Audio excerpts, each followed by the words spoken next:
नमस्कार दोस्तों, मैं मनीष कुमार। सवाल ही जवाब है, नेटवर्क मार्केटिंग में हाँ तक कैसे पहुँचे। एलन पीज की इस पुस्तक के 9वें भाग में आप सभी का मैं स्वागत करता हूं और आगे आपको लेकर के चलता हूं। और दोस्तों, अगर आपने पिछले पार्ट नहीं देखे तो आप पहले उनको कंप्लीट कीजिए, फिर इस वीडियो पे को कंटिन्यू।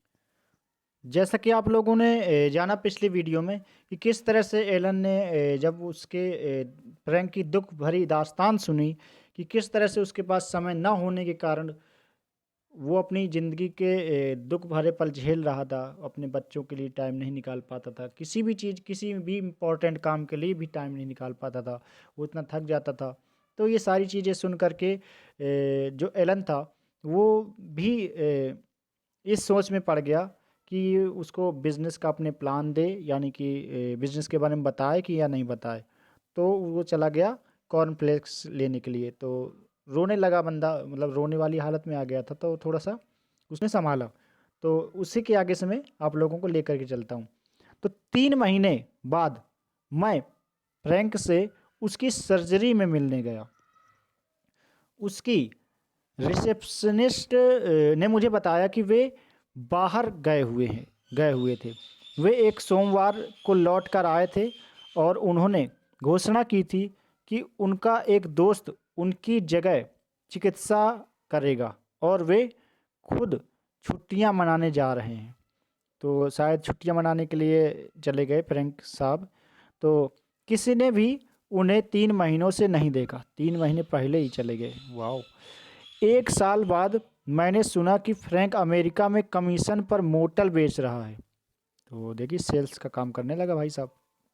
मोटल बेच रहा है और वह काफ़ी खुश है, इस लाइफ से वो खुश है। मैं आज भी नहीं जानता कि फ्रैंक कहाँ गया है और या वह क्या कर रहा है। पर यहाँ जो कुछ हुआ वह इसलिए महत्वपूर्ण है क्योंकि यह बताता है कि यह तकनीक कितनी शक्तिशाली हो सकती है और किस तरह आप उन लोगों की ज़िंदगी बदल सकते हैं जिसकी आपको कतई उम्मीद नहीं होगी। हो सकता है कि कहीं पर फ्रैंक का नेटवर्क मार्केटिंग का बिजनेस हो, ऐसा ग्राहक जिसकी कोई प्राथमिकता ना हो। तो साथियों, आप लोगों ने किस तरह जाना कि किस तरह से कि सारी चीज़ें हो गई लगभग लगभग बंदे का ने अपना दुखड़ा रो दिया और वो जो एलन था उसने अपना प्लान वहाँ पे नहीं दिया। अगर वहाँ पे प्लान दे देता तो वो 100% बंदा उसके साथ ज्वाइन हो जाता। और जो कि उसने बात को समझ लिया था कि समय कितना ज़रूरी है, वो अपनी लाइफ को अच्छे से एंजॉय करना चाहता था, इसलिए वो अपने क्लिनिक में किसी और को बैठाल करके, किसी और डॉक्टर दोस्त को बैठाल करके वो चला गया घूमने। घूमने का मतलब है कहीं और चला गया, वो अपनी मोटर बेचने का जैसे बताया। तो किसी न किसी अपने अपने लाइफ को जिसमें जी सकता था समय के साथ, तो वो काम करने लगा। तो जैसा एलन कहता है कि हो सकता है कि वो नेटवर्क मार्केटिंग बिजनेस ही कर रहा हो किसी न किसी कंपनी में। तो एलन तो चूक गया, मगर आप नहीं चूकेंगे। आई थिंक आप नहीं चूकेंगे और जल्दी से ही फॉलो अप करेंगे। तो चलिए मैं आगे लेकर चलता हूँ। ऐसा ग्राहक जिसकी कोई प्राथमिकता ना हो।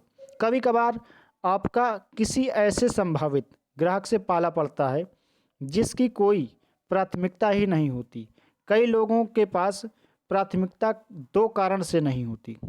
पहला कारण तो यह है कि उनकी सचमुच कोई प्राथमिकता नहीं होती, यानी बिल्कुल ज़िंदगी उनकी बेकार होती है। और नंबर 2 नम अ, दो नंबर 2 और या नंबर 3 प्राथमिकताएँ भी नहीं होती।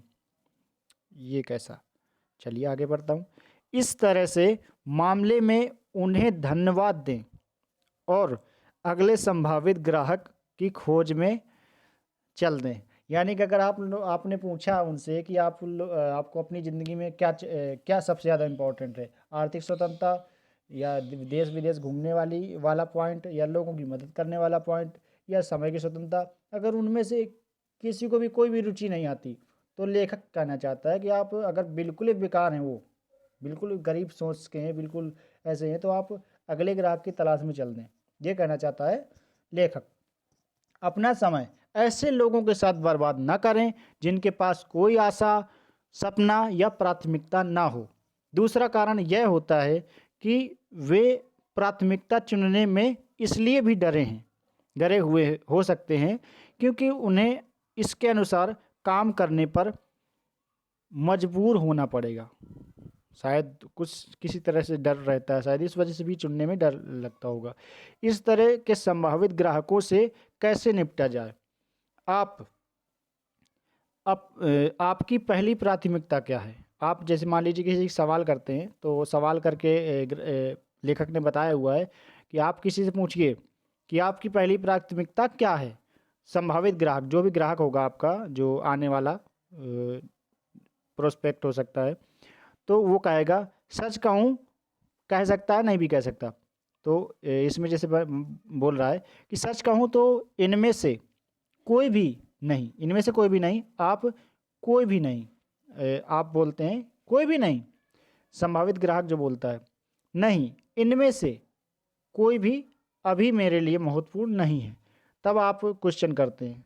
जैसा कि वो है हमारी सवाल ही जवाब है, तो ये लगभग लगभग अपने उसमें आ रही है, तो आप लोग बस सस्पेंस है, आप बनाए रखिए इधर। तो आगे क्या क्या होता है?